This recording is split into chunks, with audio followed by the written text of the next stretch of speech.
Wrestling to control the play the ball is so common now in rugby league. Everybody's doing it. They're doing it in the NRL, they're doing it in Super League, but they're also doing it in the community game. My name's Lee Addison from Rugby League Coach, and I'm going to show you where I think teams are getting this wrong at all levels of the game. I'm going to show you footage from A grade in Australia. I'm going to show you footage from NRL and Super League players playing at the highest level too. I'm then going to show you something which I think would solve all these problems. The problems being teams are burning energy, and they're also helping the opposite numbers to get meters and get extra meters at the play the ball. Does not make sense in a game that's all about territory.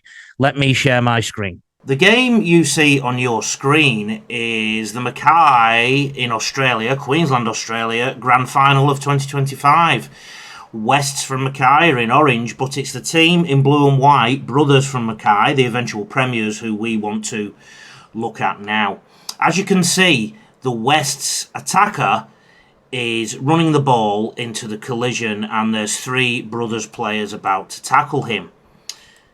Now, in this collision, there are three tacklers, and none of them seem to be pulling in the same direction. I would argue that the defenders on the right, as you look, are trying to push or put the player straight down, whereas the player on the left, as you look at it, is trying to push against the direction of his two teammates. And as a result, they all just use their force against each other and don't do very much with the attacker. Let's look at that again. You can probably notice that they're all wrestling with their power going in similar directions against each other. So they don't really do anything with the attacker, and the attacker lands on his front, and one of the defenders is still trying to get back into the defensive line when the ball is played.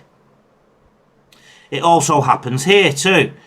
There's plenty of wrestle, there's plenty of energy, but they can get the offload away, Wests. And that's because they're not wrestling, if you like, in the same direction. Here's another collision. Players clearly trying to wrestle, clearly trying to control what the West attacker does, but they all seem to be working in different motions. So the tackler, who is now on their knees, has done, if you like, a passive tackle, whereas the two guys up top are trying to stop him getting to the ground. So they're actually forcing themselves against each other. So I see this an awful lot in rugby league at all levels. Here it is again.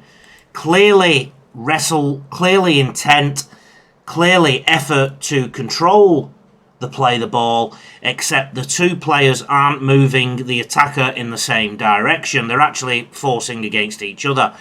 Here's something from the Super League Grand Final. This is Jared Wawira-Hargraves taking in the ball against Wigan. And they go in up top over the ball, and they actually control him but wrestle him to the ground. So he's in a position where his head ends up in the direction he wants to go as an attacker. So there's the initial collision, but they actually bring him further towards their own try line, do Wigan, rather than driving JWH back. They're happy to give away a few meters to turn him on his back. However, I think this is counterproductive. Why would you bring somebody closer to your try line? Here's another example. They are wrestling against each other. They're not wrestling in the same direction. And they're happy to bring the attacker to his back facing their own try line. This is something that's regularly trained for. There's NRL and Super League quality players in this video. They are tackling up top in this video from England training. And they are gradually taking the attacker towards their own try line. They're not driving back, they're going up top, and they're happy to lose meters. Sean Wayne, England coach, just says go to the next one. Queensland did this year in game 1 of Origin. In the collision, if you noticed what the defence was like prior to that, they were nice and compressed. Here, there's 3 men, nearly 4 in the collision. Yet Isaiah Yeo manages to get his nose through. And at the time, we thought New South Wales was so much more powerful in the pack than Queensland were, but it was all down to their technique.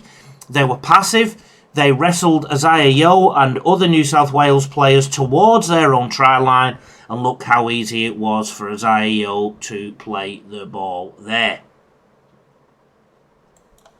At the time, in my zero tackle column, I described it like this. Imagine 3 people dressed in maroon, laying a delicate yet very heavy baby dressed in blue to lie down on a grass bed repeatedly, and you may get the picture.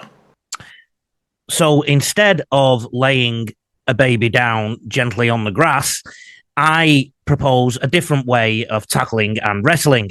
And in a video I filmed a few years ago, I explained how you can use the push-pull forces in the same direction in order to get maximum force to force your opponent away from your try line, in effect. Let me show you this video. I won't speak to you at the end. Get ready for one more analysis video before the Christmas break. Take care. Now I'm going to show you an easy way to teach ruck control in a few easy steps. If you listen to commentators on NRL or something like that, you'll start to think it's quite complicated, but I found I've been able to get it down to quite a few easy steps. The first thing we're going to look at is the hit. I've got Punga here who's going to carry the ball, and I've got 3 defenders. We'll just start with 2 for now. So Connor, if you can just sit back, just at 50% pace, just sort of jog in, and I want you both to tackle shoulder-shaped studs, tackle Punga and just stop, okay? 3, 2, 1, go. Stop.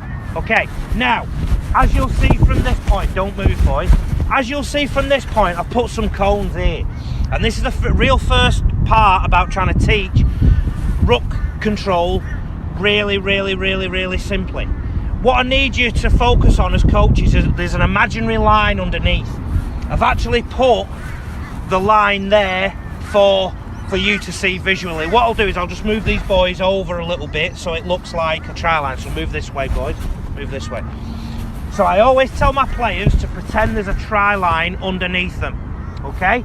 So for now, these red cones will be try lines. Now, Connor, you'll come in as a 3rd man for now.